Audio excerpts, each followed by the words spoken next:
Magandang gabi, Pilipinas! Bago tayo magsimula, huwag kalimutang i-like, i-share, i-subscribe at i-click ang notification bell para lagi kayong updated sa ating weather updates.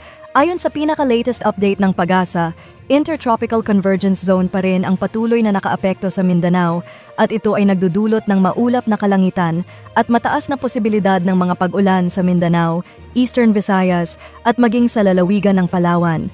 Paalala sa ating mga kababayan sa mga lugar na ito, saan man ang lakad ngayong araw, huwag kalimutang magdala ng payong at mga pananggalang sa ulan.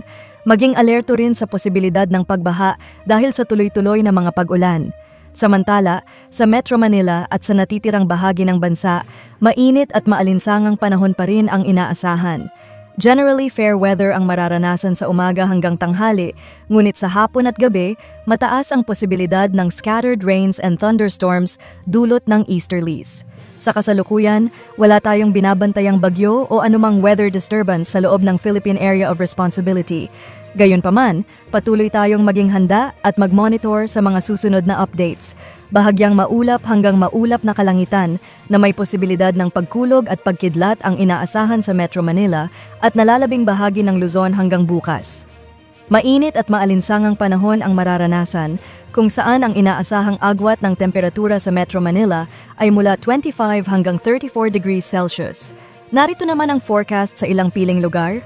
Sa Tuguegarao, inaasahan ang mainit-init na panahon na may temperaturang mula 25 hanggang 34 degrees Celsius, habang sa Baguio City ay mas malamig na nasa pagitan ng 17 hanggang 26 degrees Celsius.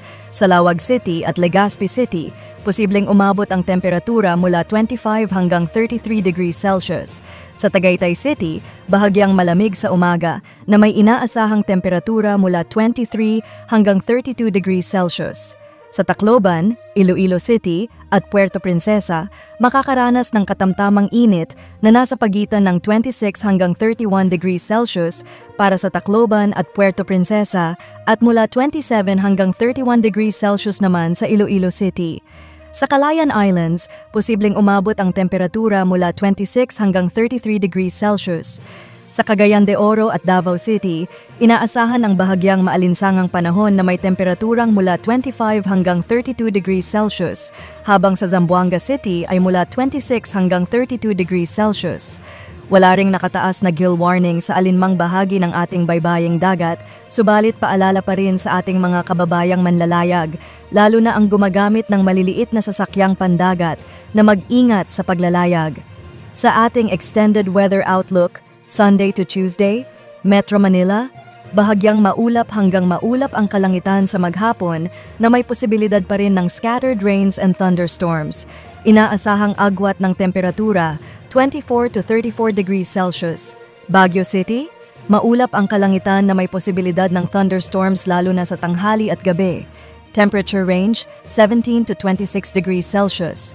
Legazpi City, mataas ang tsansa ng biglaang pag-ulan lalo na sa hapon at gabi mula Sunday hanggang Tuesday.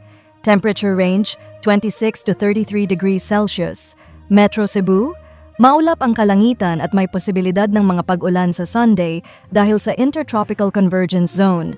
Temperatura mula 26 to 31 degrees Celsius sa Sunday at 25 to 32 degrees Celsius mula Monday hanggang Tuesday. Iloilo City, mataas ang posibilidad ng pag-ulan sa Sunday, ngunit inaasahan ang pagbuti ng panahon sa Monday at Tuesday. Temperature range, 26 to 32 degrees Celsius. Tacloban, maulap na kalangitan at posibilidad ng light to moderate rain sa Sunday. Generally improved weather sa Monday and Tuesday. Temperature range, 25 to 32 degrees Celsius. Metro Davao, maulap na panahon na may posibilidad ng light to moderate rains at scattered thunderstorms sa Sunday at Monday. Temperature range, 25 to 33 degrees Celsius. Mas maayos ang panahon sa Tuesday. Cagayan de Oro, maulap na kalangitan at mataas na tsansa ng pag-ulan hanggang Monday. Temperature range, 25 to 33 degrees Celsius. Zamboanga City, maulap din ang kalangitan at may posibilidad ng thunderstorms hanggang Monday. Sa Tuesday, mas maayos na panahon ang inaasahan. Temperature range, 24 to 33 degrees Celsius. Iyan ang ating weather update. Para sa mas marami pang ganitong impormasyon, huwag kalimutang i-like ang video, i-share ito sa inyong mga kaibigan, mag-subscribe sa ating channel at pindutin ang notification bell para updated ka sa bawat ulat panahon. Ingat po tayong lahat!